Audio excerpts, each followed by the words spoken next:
Good morning, Toronto. I'm Darryl. This is my friend TK, and this is the Toronto Real Estate Show.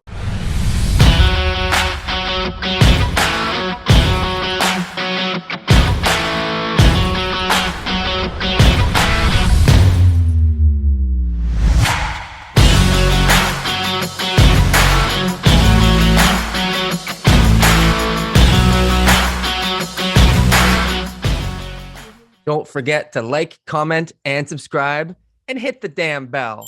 Also, check us out on all the other podcast channels out there. We're not just on YouTube. You can find us anywhere that you find your favorite podcast. Now, on to the show. We got a big one for you guys today. Happy Sunday. Happy Hanukkah. Looks like Christmas out there. Holy cow. Wasn't expecting that. Were you? No, I mean, they should give us a warning or something, right? Like just, something like a weather channel where they have forecast over the next week or two that tells us about the weather. That would be so helpful. Wouldn't that be helpful if it was accurate too? Would be amazing. If anyone ever checked it, right? Okay, so it's not bad enough that all the real estate in Toronto is getting eaten up by all these evil investors. Now we got to deal with snow and shoveling snow and wiping our cars off with snow. This is ridiculous. But what perfect timing. What a great show this is, the Toronto Real Estate Show. We're right on point. We got the best guest. We have a wonderful guest for you guys today. He is the CEO of R.E.I.N, Real Estate Investment Network. He is waiting in our waiting room right now. And we are going to jump into a wonderful conversation with him and see why the investors are ruining the real estate market here in Toronto. So stay tuned for the whole show. There he is. The infamous Patrick Francey. Welcome to the show. We are live, sir. It's awesome. Great background. Thanks for joining us. Yeah. Thanks so much for the invitation. Look forward to the conversation. Yeah, perfect day to do it, right? Who wants to be out there shoveling snow and skidding into people who don't have their winter tires on yet? Exactly. Today's the day. We don't need winter tires in the Fraser Valley today. We need rain tires, if there is such a thing. Yes, because it's raining a lot out here. Yeah, crazy what's been going on out there. Yeah, really. Unexpected, my thoughts and prayers are with everybody out there. Once I found out about it, it was just wow. And I have people who moved from Ontario out to parts of BC recently, right? So this would be a major shock.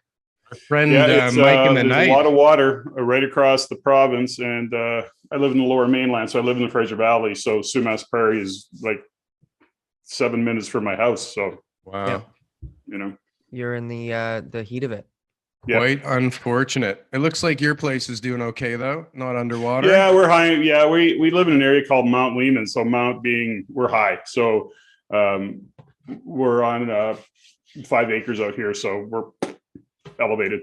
So beautiful. We have another friend of the show, Mike from Mike in the Night, out there in Vancouver also, and he's been reporting on it a lot. Keeping you up to speed. That's everybody great. Up to speed. Yeah, it's been great. So awesome. Let me just share my screen here quickly. Give you a quick little plug. I'm sure most people know R.E.I.N already. Real Estate Investment Network here in Canada. Wonderful networking. Pioneers. Yep. Absolutely. I remember way back at the beginning of my real estate career going to a R.E.I.N event to go see Robert Kiyosaki, I think was might have been on the stage. Yeah. I mean, we've been around 29 years, so we've had many cross our stage. So it's great. What a great forum. Yeah, definitely the pioneer of real estate investment. I'm sure there's been for 100, as long as landlords have existed, there's been landlord associations and meetings and all that kind of stuff, right? Yeah. But as far as mainstream, the first one that I heard of, I mean, I've only been in real estate 15 years, but everybody R.E.I.N, and now there's a lot of other often imitated, never duplicated type of investment networks out there. Right. Yeah. Many of them former R.E.I.N members. Yeah. Oh yeah, for sure. Yeah. Lots of that going on in the world. And we're still remain the only national organization. We really are shoreline to shoreline. Lots of local guys do what they do in terms of the education factor. But most of them are, they're generally selling a piece of real estate or selling real estate or attracting capital. There's a kind of an agenda behind it, which I'm not making wrong, but it's a totally different model. They use education to bring people into their fold to do what they do. We're strictly education and research. That's ultimately what we do. We create a community. It is a membership-based business or a subscription-based business. Yeah.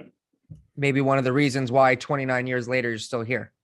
Yeah, we like to think that, we don't have a bias around, we don't sell real estate. So we're not attached to where you buy real estate. We only want you to make decisions from an educated point of view so that you're actually investing, not speculating.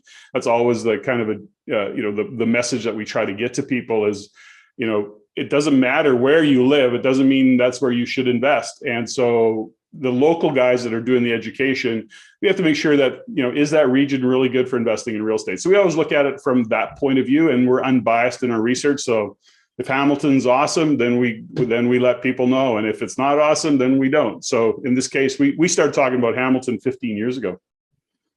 Yeah, that's stay in business for 29 years if you don't bring value to people. Yeah. Hamilton for 15 years. How'd you call that one? What was going on in Hamilton 15 years ago?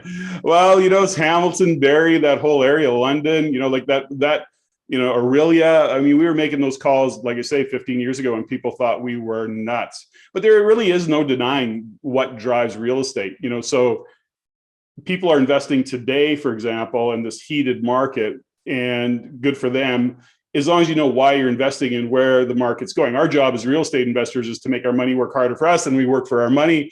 A bit of a catchphrase, but it really is necessary to look into the future and see where real estate is going. We don't really care where it's been. I mean, that's good historical data.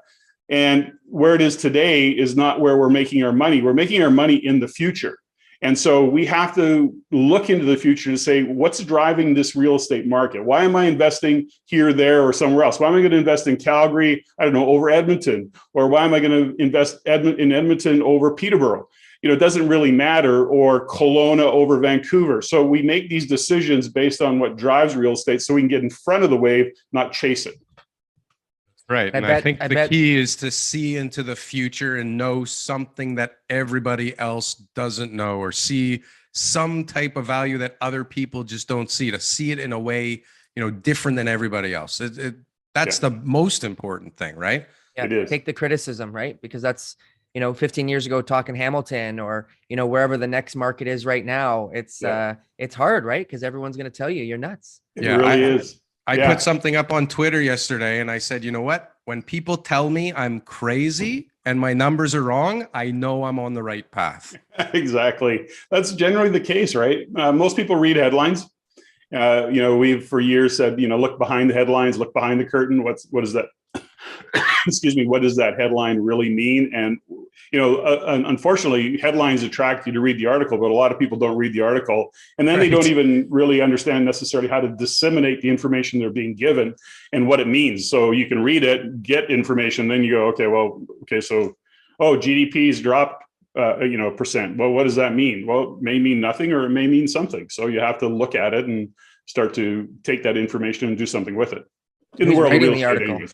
Yeah, you mean who's like writing it? Who's apply logic, maybe apply a little bit of critical thinking to what you just read? Yeah, well, it's interesting, right? Because critical thinking is something that, certainly since pandemic and COVID over the past couple of years, critical thinking has been an absolute, if you're not looking at the world through a different set of filters, and you're thinking that it's what it was, or it's going to go back to what it was, you're going to find yourself being very reactive and chasing all sorts of things as opposed to being ahead of it, understanding where it's going.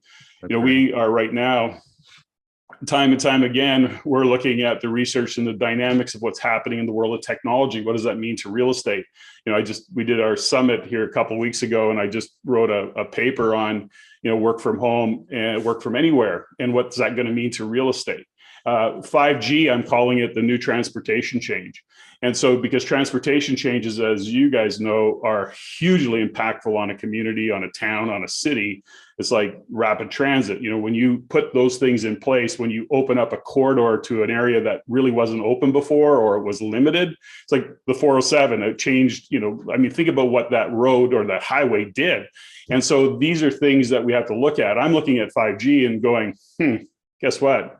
That's our new transportation, given metaverse and technology and where things are going. Now, when I have those conversations, it freaks people out. They're going, like, it actually frightens some people. I've done that presentation. People go, that was so good, but it kind of freaks me out. I'm a little bit scared now.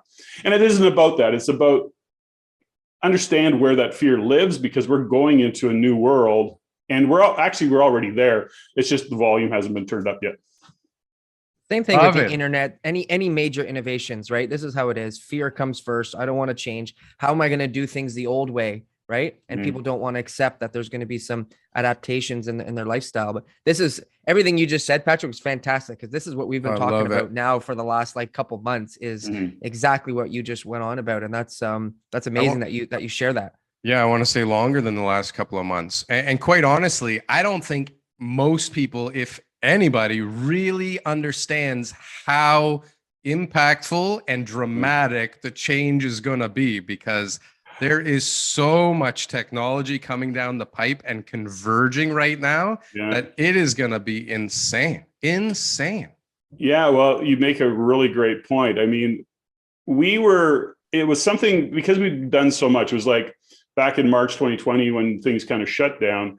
I mean, we've been on Zoom already for almost 3 years. We have an international team. My right-hand core guy, JG Francoeur, or Jean-Guy, is a very, very close friend of mine as well. But we were, our whole team, he lives in Ontario. My VP of sales and marketing lives in Ontario. I've got people in the Philippines, Calgary, Edmonton. So it was really, for us, it was just, okay, well, let's just do this live with our community. And we moved very quickly in that regard. But the point of that story is we knew that technology was going to change because we were living it. And then the work from home, work from anywhere thought process, I called it the Great Canadian Migration. And I started using that term, I think in April 2020, May 2020, somewhere in there, because it just so, based on our research, it just made sense. And so these are things that we look into the future. And to your guys' credit is that you're seeing the future differently than most. We talk about critical thinking, we talk about technology, but you really have to embrace it. And, it's not like there's going to be a switch and one day we're going to wake up and technology is there. We're immersed in it. And so a lot of times when I'm talking to our community with the Real Estate Investment Network, the community of members and our database, I'm saying, don't make it wrong. Don't fight it. Immerse yourself in it and understand the learning curve is, as you guys have probably discovered, you start talking blockchain and cryptocurrencies and NFTs and metaverse, virtual reality. I mean, it does scare people, but you have to immerse yourself in it or you're really going to get caught way behind the curve. Way behind the curve. And the curve is moving fast. Yes, sure is. Oh, especially with location, right? Location is now so much less important than it was before, right? It used to be, I've got to be in my area. I need to know everything. You're already talking about all these different markets spread across coast to coast. Now you can start being an international investor. Now you can start working cross borders. There's so many different opportunities. And the more technology you leverage, the higher returns you're going to end up with at the end of the day, right? Because you can't be fixed on a certain area. It's interesting. We just came off an event yesterday. We do what we call a real estate investment intensive. So it's a 6-hour day where we do education and do our stuff. And it really is about leverage. We as investors, we talk about leveraging our capital and that makes sense, especially in this inflationary environment. But it's more than that. We have to leverage our connections, our relationships. We have to leverage technology, as you say. It really is about leverage in so many different ways. It's leveraging conversations like these. It's taking the time to say, okay, what have these guys got to say? You're leveraging knowledge that's out there. I mean, I've got a research team. Over the past couple of years, it's almost embarrassing how many hours I've spent on research and understanding and learning that, getting that learning curve and getting in front of it. And I'm sure you guys have done the same. And so you can either go ahead and try and figure out how to do that research yourself, or you can just take some time to listen and know that we've done all that research. We understand a lot of what's happening and where it's going. And yeah, maybe we're wrong, and probably we will be in some capacity. I was wrong about a lot of things. Mostly what I was, and I say a lot of things, the one fundamental thing I've been the most wrong about is timing. I thought things would happen quicker than they have been. And so my timing has been off, but it has been coming to fruition, some of the things that I anticipated. It's just now, I thought it would happen quicker. Like what, give me an example of something you thought would happen quicker that didn't happen as quick as you thought. Well, I thought that for example, we'll use the Toronto market. I thought, people leaving and then coming back would happen because of affordability, but I thought it would happen sooner, and it's actually dragging out longer. And now I'm thinking there'll be a lot of people that don't go back to that condo market. I thought that there was a part of me that was optimistic about the pandemic and at some version of it coming to an end. And I'm not optimistic about that at all. We continue to see variants. And when I read some of the research, I'll give you an example of this, PwC and Urban, what the heck are they called? I've lost the name for a minute. Anyways, doesn't matter. They did a really comprehensive study, and that's just one. I read many. And the number one fear, or the number one thing that people have going on about not going back to the office, not going back to a downtown densified area, is fear of for their health and safety. And so as much as we're optimistic about that particular market, whether it be Vancouver, Toronto, those are the big ones, Montreal to a lesser degree, but people aren't hurrying to go back. They are very, very fearful, sincerely fearful about it. They're not faking it. They're going, no, this is freaking me out. And so they don't want to go back where their health and safety will be compromised. So I thought that would go away, and it's not. The variants are coming up. Do you think that they're using that as an excuse? Because I think the same people that are afraid to go back to work are okay going to the hockey game and to the football match and out for dinner in a restaurant. Maybe I'm wrong. Well, I mean, you make a good point. I mean, we can, and I'm sure there is definitely people like that, but I have spoke with many people that are so afraid of COVID, take it very, very seriously. I'm not that. Sure. I'm like the polar opposite of that. And so, and I know many people who have had COVID, who survived it like no problem. I have one friend of mine who's 74 years old. He got his ass kicked, and yet he came out of it going down, and he never went to the hospital. He actually refused to go to the hospital. He didn't want to risk being put on a ventilator, and whatever story he had around it. But the point is that there's no denying that it's a real thing. And so people get really freaked out because of what they think could be the severity, because they're getting told that people die from COVID when not so much, right? I think more importantly, because we're talking about people going back to the cities, it's the employers, right? Like the banks right now are starting to announce they're going to start having people come back into the office. Brookfield's in default on a building in Chicago that, has 60% occupancy. We're seeing this all throughout Toronto. There's, Bay Street's just starting to come alive again. So I think the employers are just as fearful, right? There's liability issues. There's concerns, there's extra cost. Yeah. They're looking at everything from, over and above. And, that's not going to change. It's going to take a while for that to disappear. Yeah. And I mean, you make a great point. And I think the other thing that we have to, consider is that it's not everybody. It's not an all or none scenario. In that research that they did, they were finding as high as 29%, but it seems to be settled down on other studies that I've read. About 15% are going, I am not going back to the office. Now, that could be because fear and safety. I said fear and safety was the number one reason, but a lot of people are going back. No, I'm not doing the commute anymore. I'm making different decisions in my life. This has really opened up conversations for people to take a look at their life and go, life's short. I'm not enjoying it. Why am I spending 2 hours a day on a road, for example? Why am I living in this, congested, densified area? And so for many, there's a shift in just, the way they want to be, the way they want to live their life. Now, again, I stress, it's not everybody, but there's a significant percentage, and let's say it's only 10%. Let's say the dust settles and it's 10%. I think that's a pretty easy bet to make.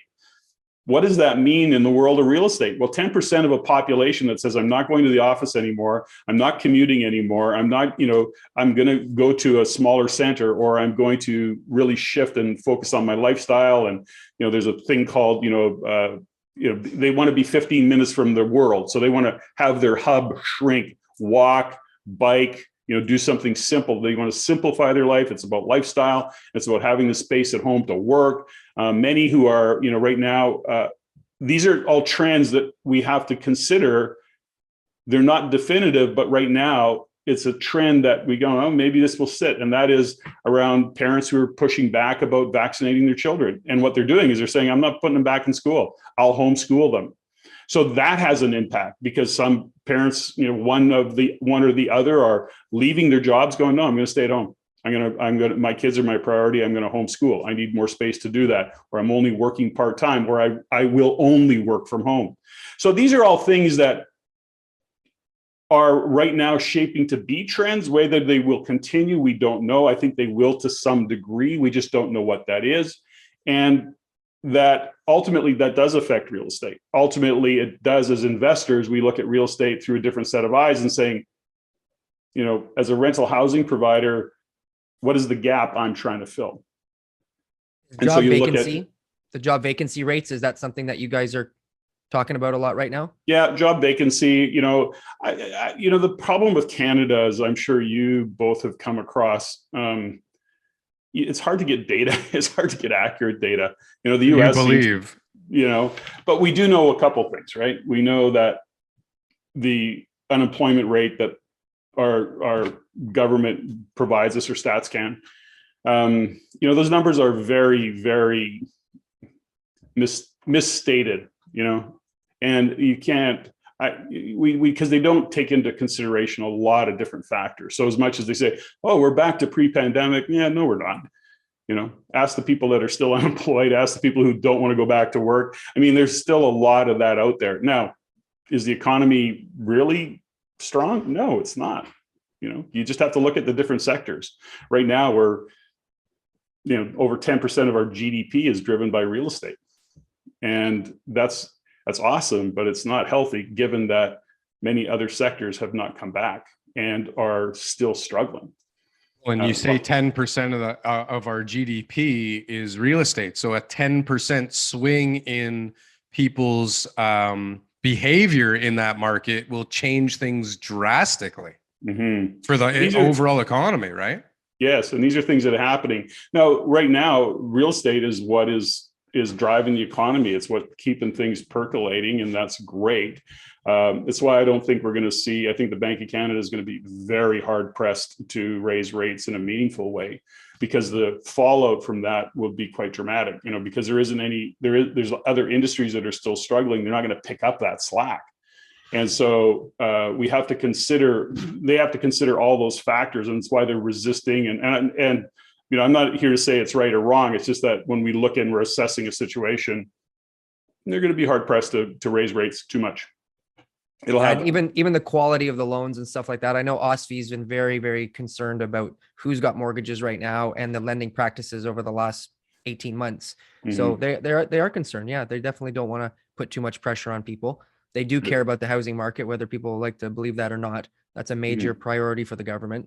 And right now in the news, the investors are taking all the heat. Right? Oh, of course.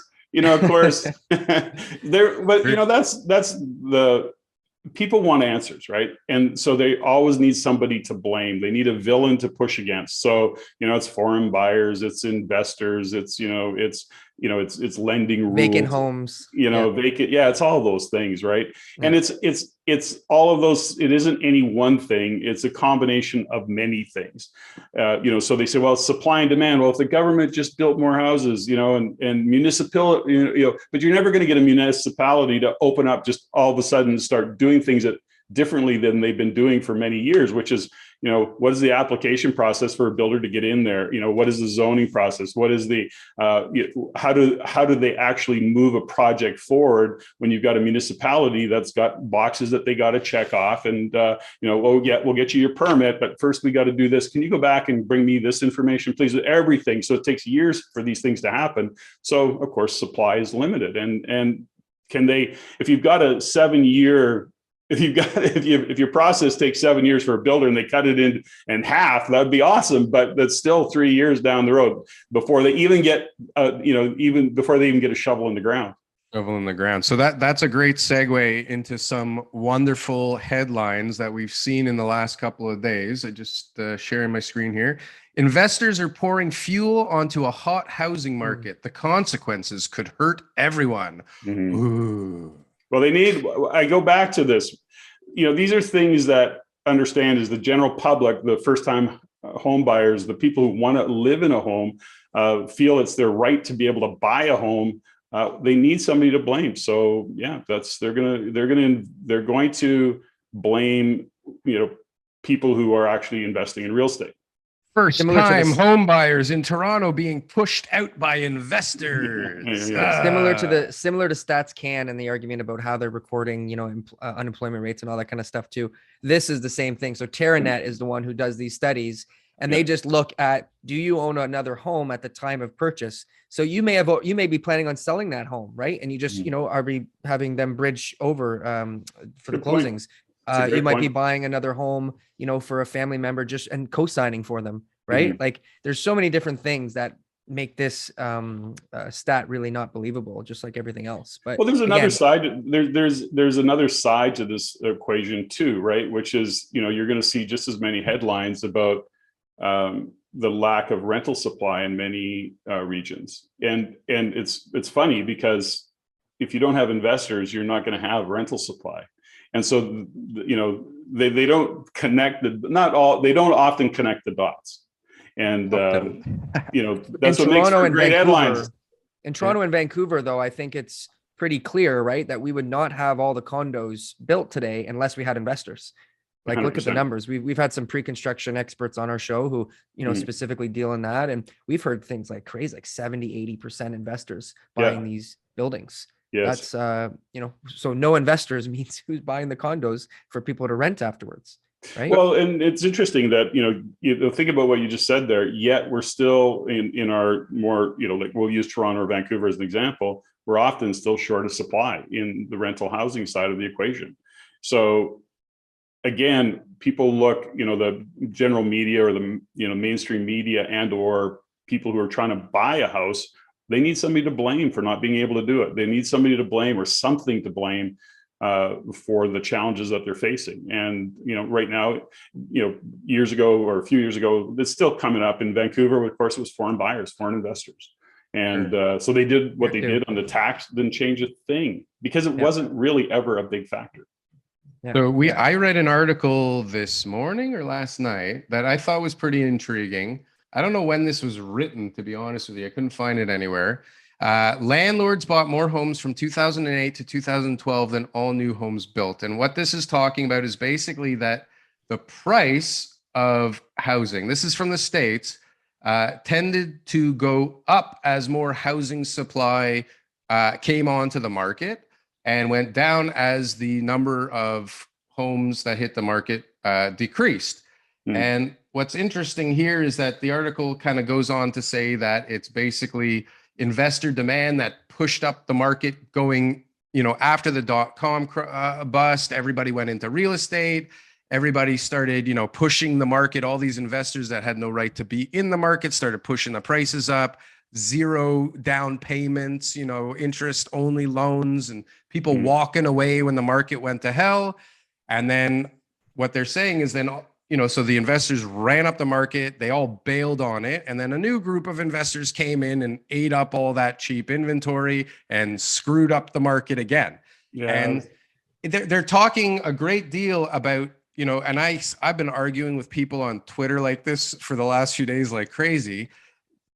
There's the camp that thinks it's a supply issue, and there's the camp that thinks it's a demand issue. And I think the camp that thinks it's a demand issue is not thinking far enough down the road. If you affect the demand all of a sudden, like what happens to our economy? Well, there's a couple of things that has to be considered. And, we can't look at narrow thinking. There's many nuances to a market. There's, it isn't any one thing. It is a, convergence of many things. And when we look at even the buying patterns of people in their housing, I mean, imagine, back in 2019, people were happy to live downtown, buying those condos, doing all the things that they did. A pandemic hit. Now that's a significant influencer on a real estate market. And in this case, it actually is going to probably be more than an influencer, in a shorter term. It's actually going to shift how people think and how they view the world. And so when we look at just the demand shift was because people were then now moving into different areas.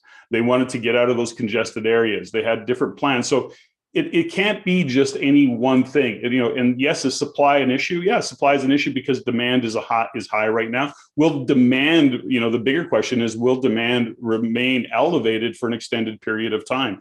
I mean, here's the thing is if you look at the information, and there's lots of charts around it, the actual supply issue in Canada, supply has been a problem for several years. I mean, you can watch the diminishing amount of supply, the number of listings continue to drop across the country. And we don't look at, right now we're talking about Canada overall, but we have to really think regionally because it's different in each region, province, city.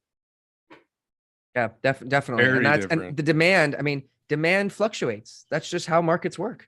So there's going to be times where we've got demand from, obviously the most recent, pandemic, and we've got other demands from population growth, and, you've got different birth rates that are happening, each and every decade. So there's always going to be a fluctuation in demand. And you're right. It's not one solution.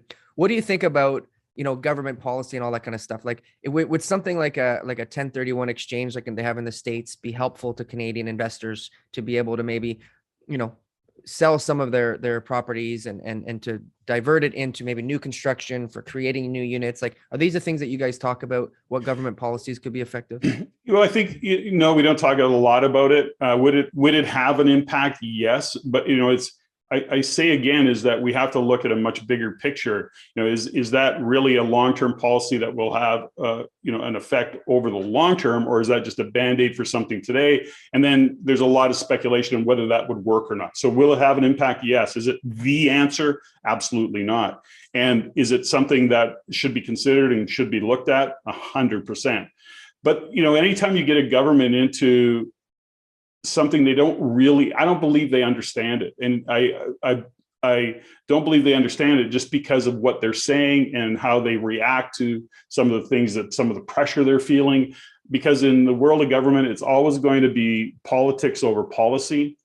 Their first job once getting elected is to start getting reelected. And so, we see more and more, it seems to be escalating, where there's not a lot of brave politicians who are willing to stand up and fight for policy, which could be uncomfortable in the short term, but would have some very positive long-term effects.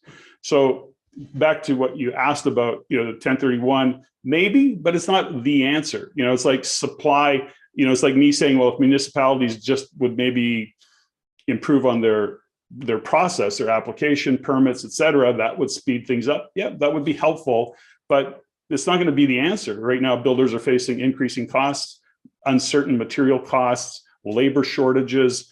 That's part of the problem right now too. So everybody keeps looking for this one answer, and there just isn't one answer.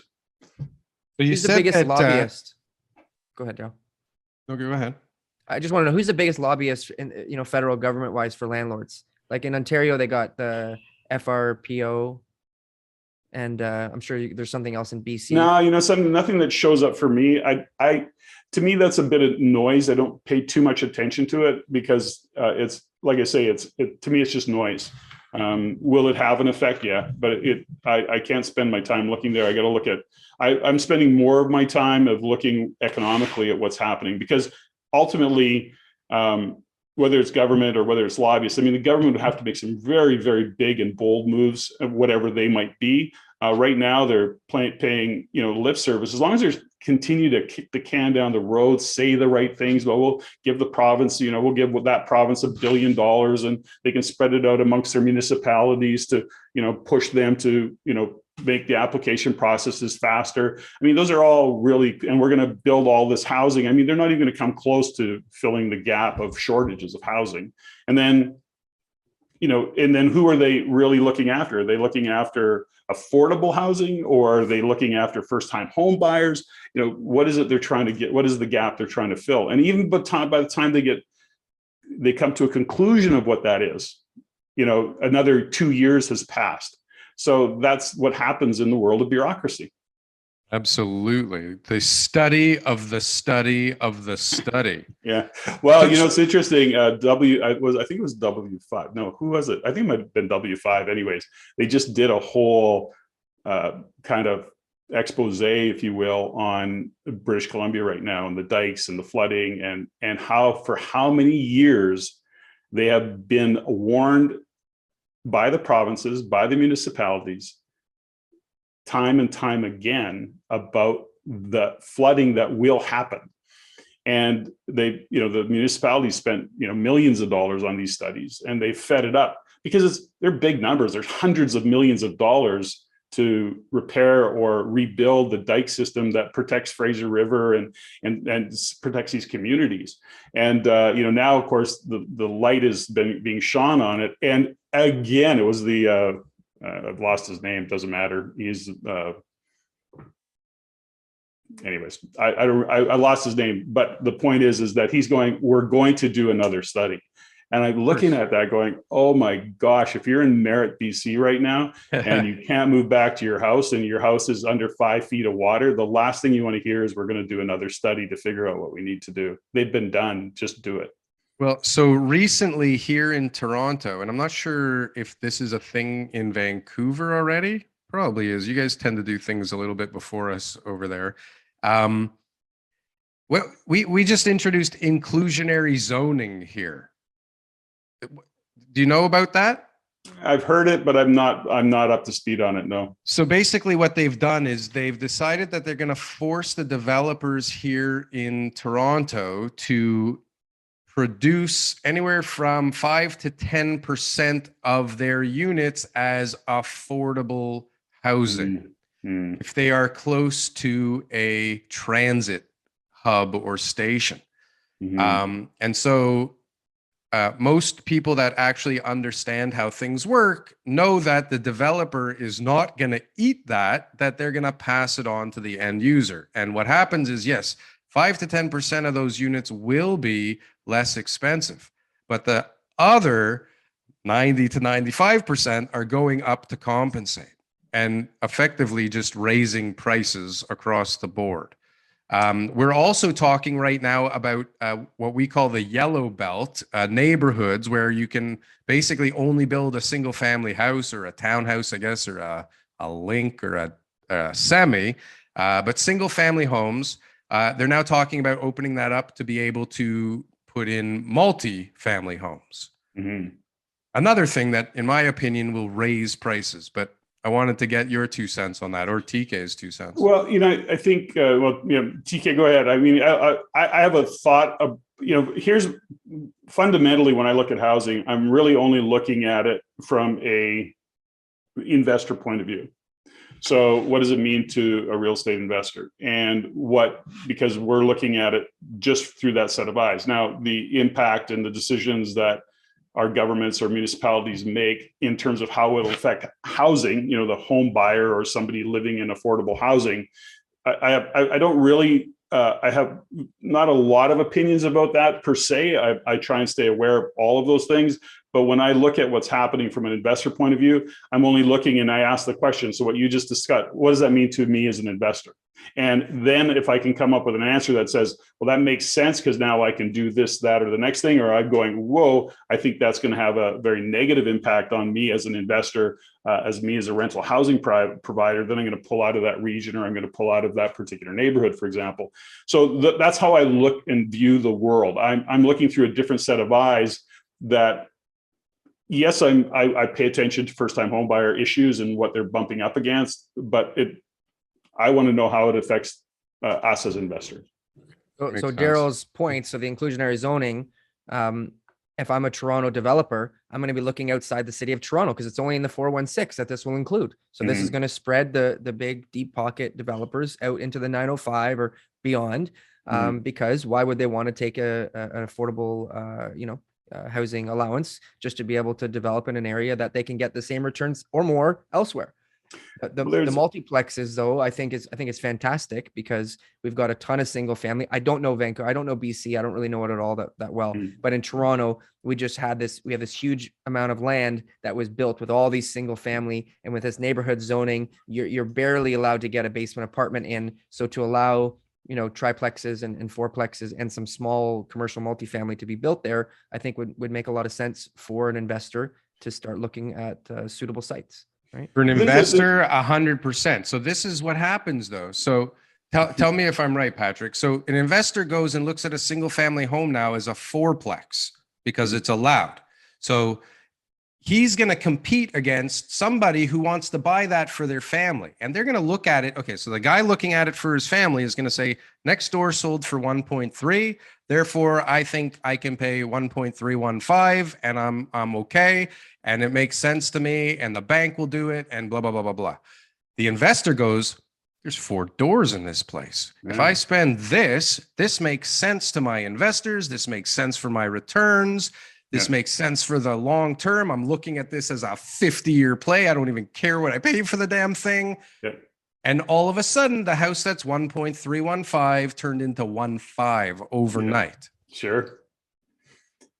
Again, there's so many nuances in the world of what's happening. You talk about affordable, they're going to take this inclusionary concept and put it in place and say 10% of that project, for example, has to be affordable. Well, that's going to cause some other issues, right? So you look at the ripple effect. We're seeing it all the time right now, which is, NIMBY, not in my backyard. These issues, this is one of the things that's getting in the way a lot with developers right now, because they say we can do that. And all of the people that are going, yes, you need affordable housing. Well, okay, but hold it. I already own a house. Don't put it in my, I don't put it in my backyard. I don't want it to affect me, right? And so these are the issues that come up all the time. So think about 10% of a building, for example, that is affordable. I mean, if you're going to move into that building and you're aware of that, you're going to go, no, I don't think so. I don't want to be with those people, right? So that's the problem that we face when we make these kinds of, this will fix it. Yeah, okay, I got it. But will it?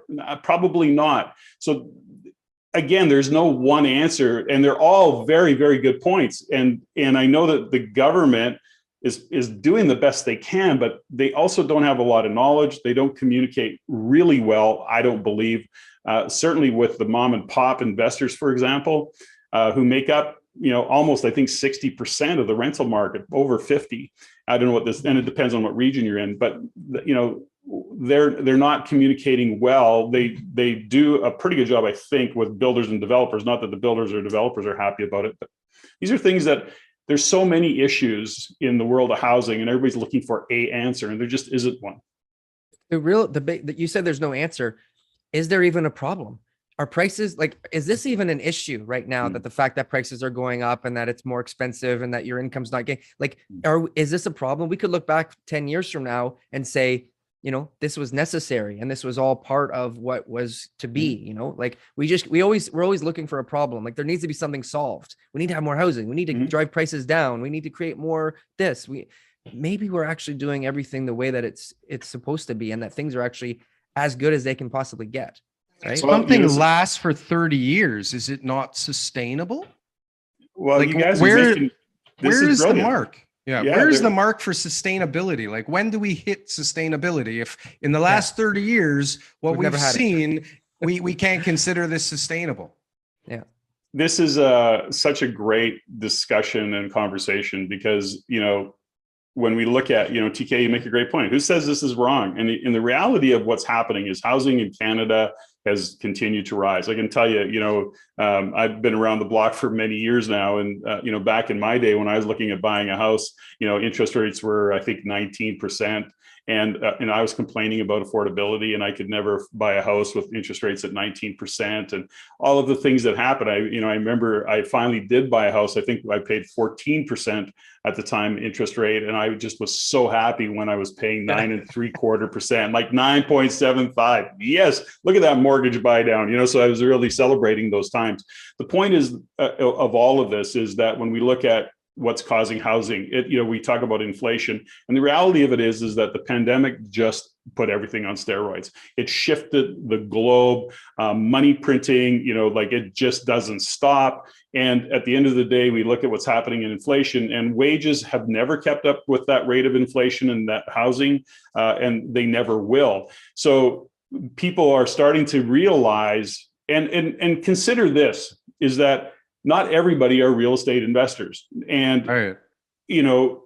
But the wealthy continue to get wealthy because they're investing in assets that inflate. And they, is that part of it? Yes. But what's happening is, the printing of capital, the printing of money cannot be understated, the effect that it's having on the economy, not just our economy, globally. And that has an effect on our economy. So again, we go back to this thing is everybody's looking for an answer. And TK, you nailed it. It's like, who says this is wrong?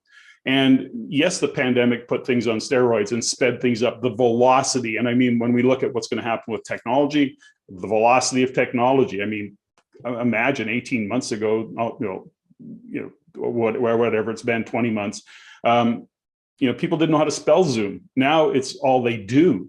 And so all of the virtual reality of what's happening and the augmented reality of the world and the metaverse, these things are all happening. So what's going to be the next complaint to your point, TK, is that real estate will continue to escalate. It won't go 30% a year. As an investor, if you're getting 2, 3, 4% a year, you're hitting it out of the park. Yeah, on top of some positive cash flow. Whoa, yeah, totally. Yep, mortgage pay down, everything. Yeah. Now, 50 years ago, everybody needed a home. It was a basic need. The cost of a home compared to income, I don't know, 2.5, 3 times, right? Now it's an investment vehicle. Now it's like, it's not just looked at like this is basic needs. Everyone should own a home. It's like, no, this is something that instead of, diversifying, you're going to put a lot of your money. Majority of people don't have the financial education to diversify. They have to put most of their funds into their home. And this is what's going to allow them to retire. It's going to allow them to pay for emergencies down the road. Like it really is necessary. In one camp, I could make an argument that the housing prices to skyrocket over the next 30 years is necessary for us as a civilization to survive and to be able to be part of the world and with all the changes that are coming with technology and everything, especially with the generations like my generation. I'll try to keep up as much as I can, but I already know my 2 young sons, my 9-year-old especially, figures things out way faster than I do. And it's like, that's going to happen exponentially as I get older, right? That's why you're friends with this guy over here. So Exactly. you can learn about all this stuff. So try to figure out things faster. Okay. So yeah, go ahead, Patrick. Sorry. No, I was just going to comment on one thing is that people look at real estate now as an investment vehicle, but let's just step back for a minute and look, why is that? When you look at what's happening in the equity market, the corporations and the way that the government is feeding those corps and keeping that equity market inflated, and you put money in the bank account, when you've got inflation, it's so understated, CPI at 5%. Let's not kid ourselves. Our inflation is double digits, and it doesn't take a rocket scientist to figure that out. It doesn't take an economist or a mathematician to really get to what the numbers are. And 5% is so understated and how they calculate that. So my point is this: you have $100,000 in the bank today, and in 5 years from now, 10 years from now, it's worth significantly less. So it's like letting the air out of a balloon. And so if you're working really hard for that $100,000, which you are, holy cow, I finally saved up $100,000 or whatever that might be, where are you going to put it? And you don't have a lot of options right now. Cryptocurrency, equity market, real estate, like these are things, gold and silver. Where else are you going to, what assets have you got? You don't have a lot of choices, and real estate is the most understood choice. It's the in your face kind of choice.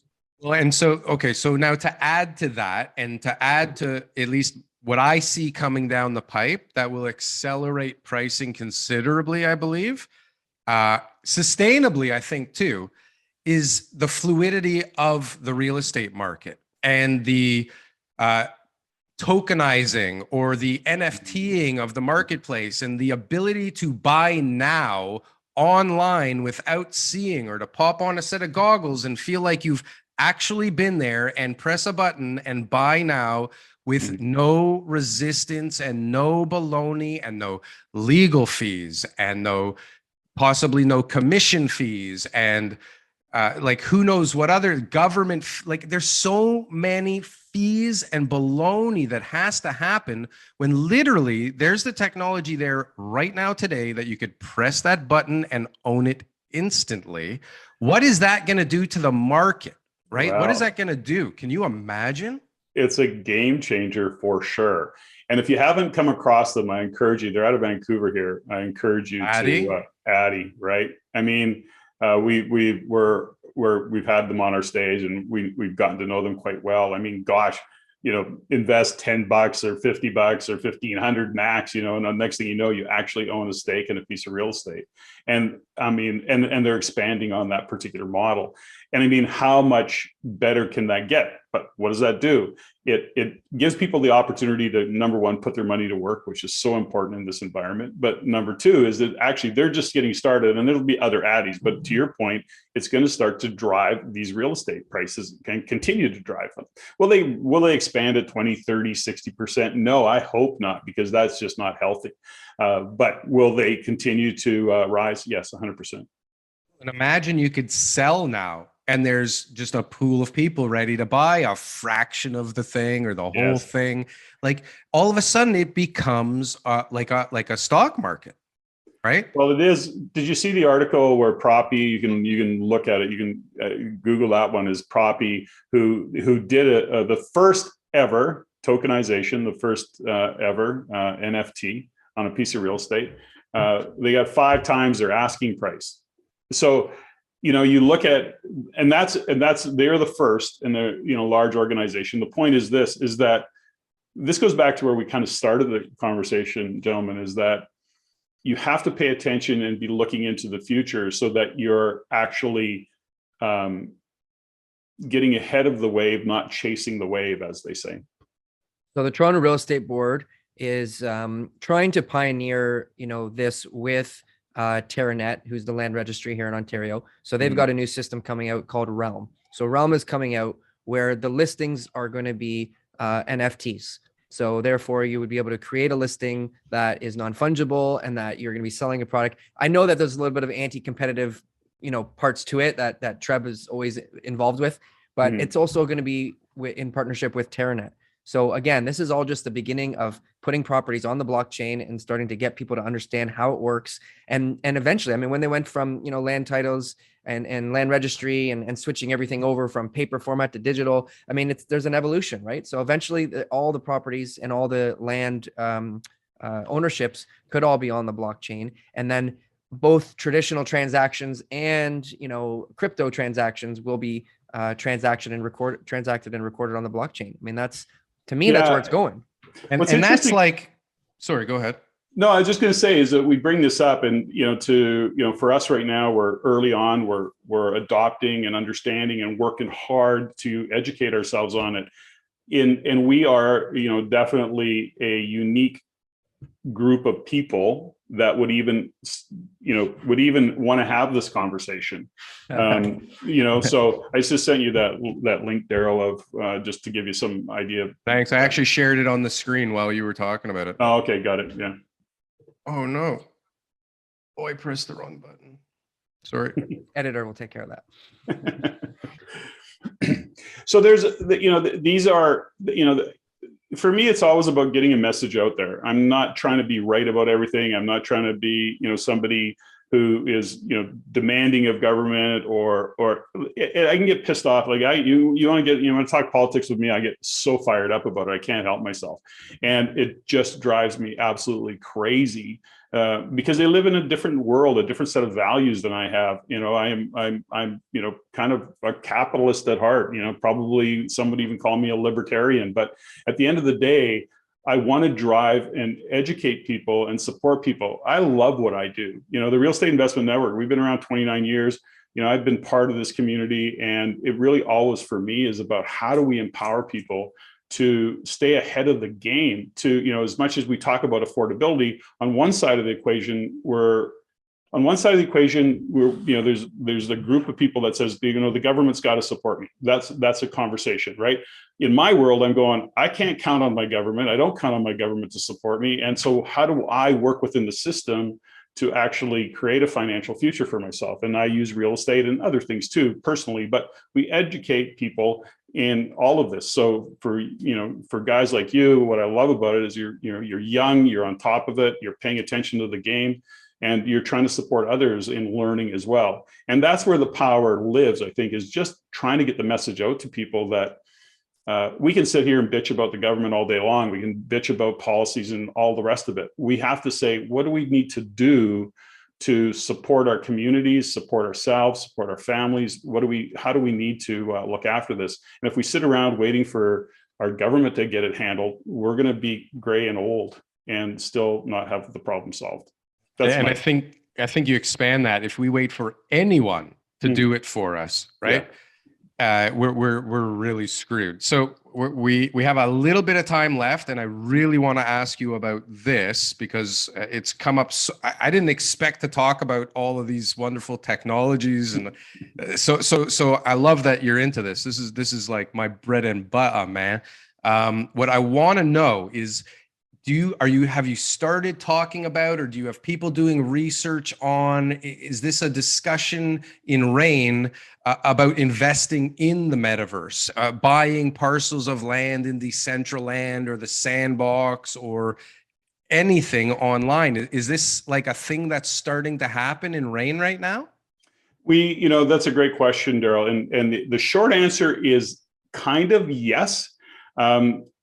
We're very sensitive to the reality of is so we're just starting to have these conversations. It's actually an initiative going into the new year for us to bring it to our community in a more structured kind of way. So we're having an event in January, for example. It's kind of a kickoff to the year. We do lots of goal setting mindset stuff, but we also talk about, we're having Dr. Sherry Cooper, economist with DLC, former with BMO or Bank of Montreal. Anyways, Dr. Sherry Cooper is a great economist, great speaker. We'll have her out. But the point is that in all of this conversation, so the short answer is yes. The long answer is it's just starting.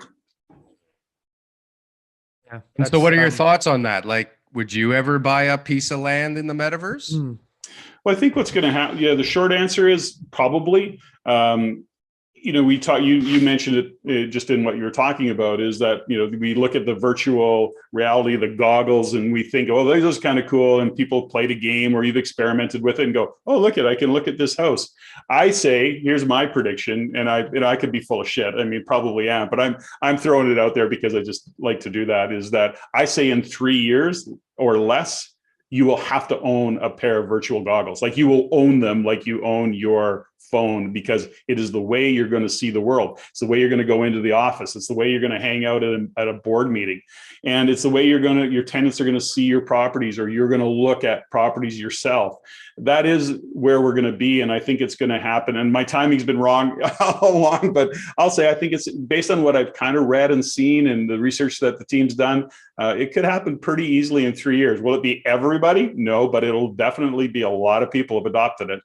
I think you're right. And I think technology is growing. It's growing. New companies are coming up every day that are working on improving that technology. Oh yeah. Yeah. I work in that field also. And I'll be honest with you, 3 years is probably right, but only because we lost all of our steam during the pandemic.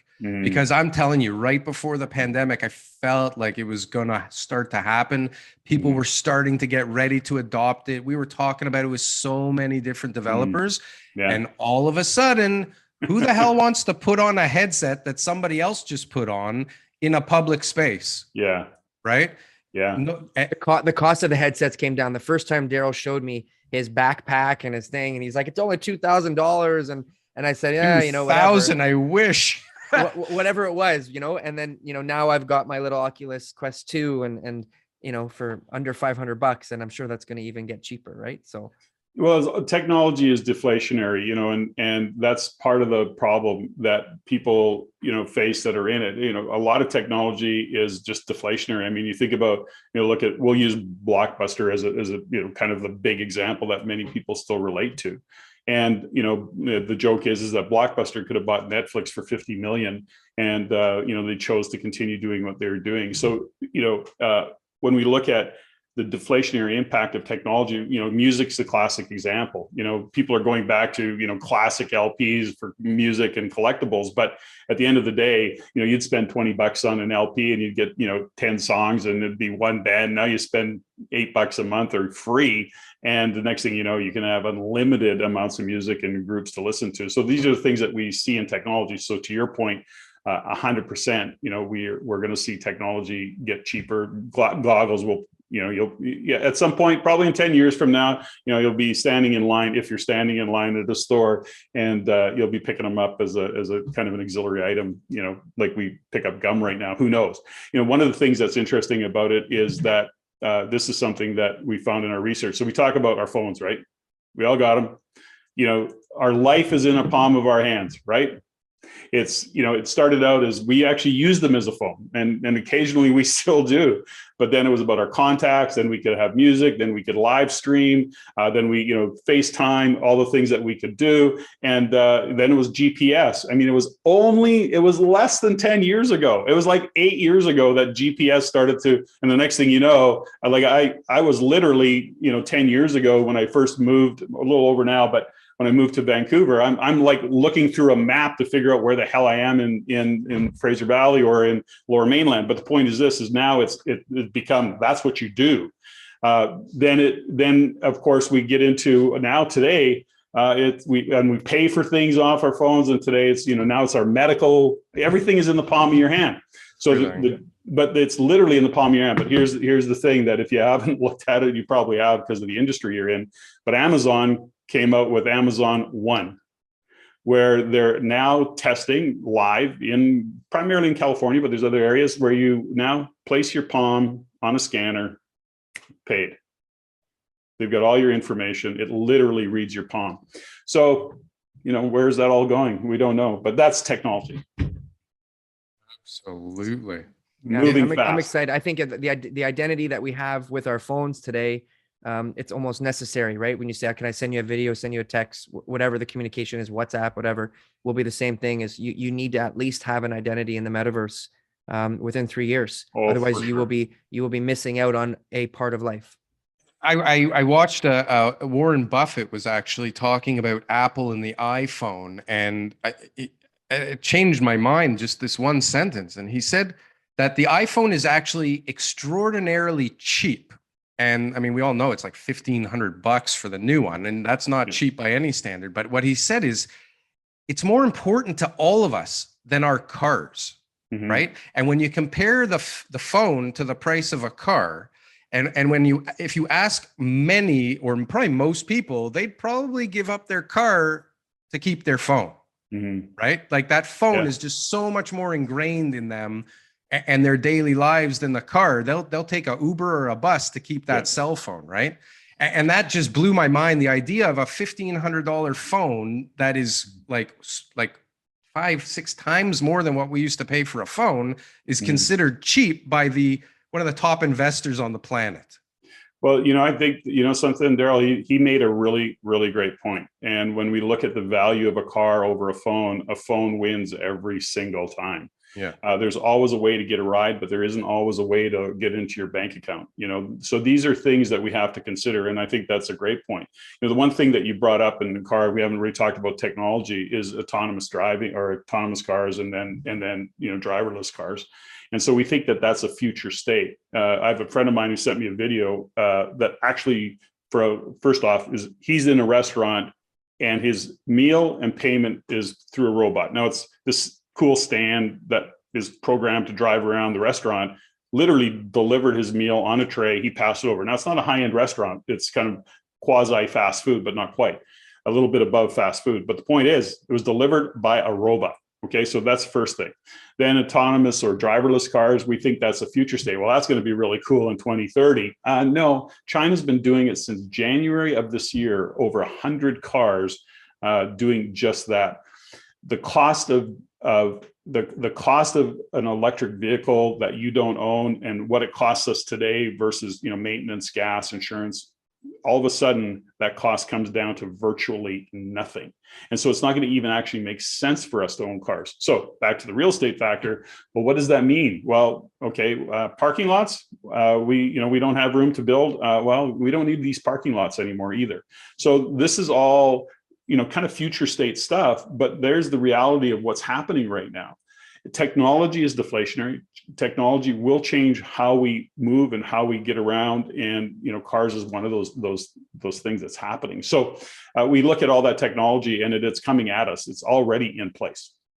Yeah, and imagine if everybody all of a sudden has $2, $3, $4, $1,200, $2,000 more a month because they're paying $9.99 a month for all the rides that they can take, or $100, whatever it is, right? Yes. $100 a month is like so much better, and it's on demand, right? Yeah. If you haven't read the book yet, and we had him, we interviewed him on the author of the book, Jamie Habib. The book is called Rethinking Humanity. And it will Arbib, and it will totally change how you look at the world and where it was, where we are, where it's going, the cascading effect. And it will blow you away, and it will just change how you think. It'll change how you view the world. So Jamie Arbib, Rethinking Humanity, he's read a couple. He co-wrote that with Tony Seba, I think is his last name.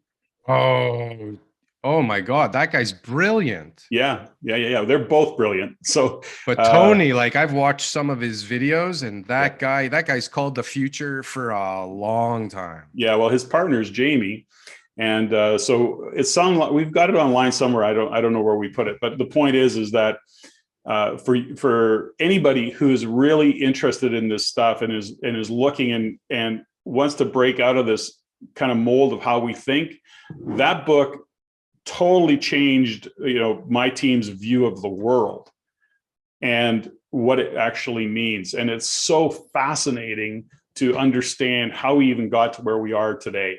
And it's actually mind-blowing the way they think. Now, I don't agree with all of the stuff they say, but how I view the world is through a whole different set of filters based on having that conversation with Jamie and reading his book. Just to tie everything together, because we're just right at the end of the show now, Patrick, the real estate investor's goal is to be able to stay ahead of the curve, right? And to be able to have the foresight to be able to understand where things are going, not where they were, where they are, but where things are going. And understanding this level of our culture is going to be paramount to a real estate investor's success. Well, it is, because you have to make decisions, and you have to make decisions based on what's happening today and where it's going. So the future is now. So when you start to realize that these things that are unfolding, they are going to take a path, they are going to be on trajectory to change how we look at real estate, how we look at our clients, our tenant profiles, an expanded demographic because of affordability. As one example, and what it means to our smaller centers. You know, as I said, 5G is a new transportation change. And so what does that mean? Like a highway, it opens up a whole different world to the smaller centers that are going to embrace it. And by the way, if you do any research on it, Darryl and TK, is that you're going to see that billions of dollars are being invested right now in Canada, in many provinces, by Bell and Rogers. That's just Bell and Rogers building that infrastructure out. That's not even what the governments are paying and doing. And Starlink, don't forget Starlink. Yes, Starlink. You can't forget Starlink. But here's the thing about that is 5G will be obsolete. Starlink will just jump past 5G. That's a next level, right? So that's a really great point, Darryl. And here's the thing about all of that, is that people think it just means faster internet speed. They don't understand Web 3.0. They don't know what that even represents. And so I just love the conversation and the direction it's going to go, what it means to us. And I think it's, to understand it, I know this may seem a little dramatic, but I think but you have to embrace it if you're going to survive. Absolutely. Well, it looks like we could talk forever, and we're going to need a part 2. We'll do to a this part 2 next conversation. year, 2022, and to see how many of our predictions came Yeah, right. let's do it. Let's do it. Look Patrick, forward to it. thank you so much. What a CEO of great R.E.I.N, host of the Everyday Millionaire podcast. So everyone can check you out. Yeah. You've got all the socials, so you're easy to find. And we really appreciate you coming on the show today. It's been fun. Thanks, guys. It was Thanks, Patrick. great. Thank you.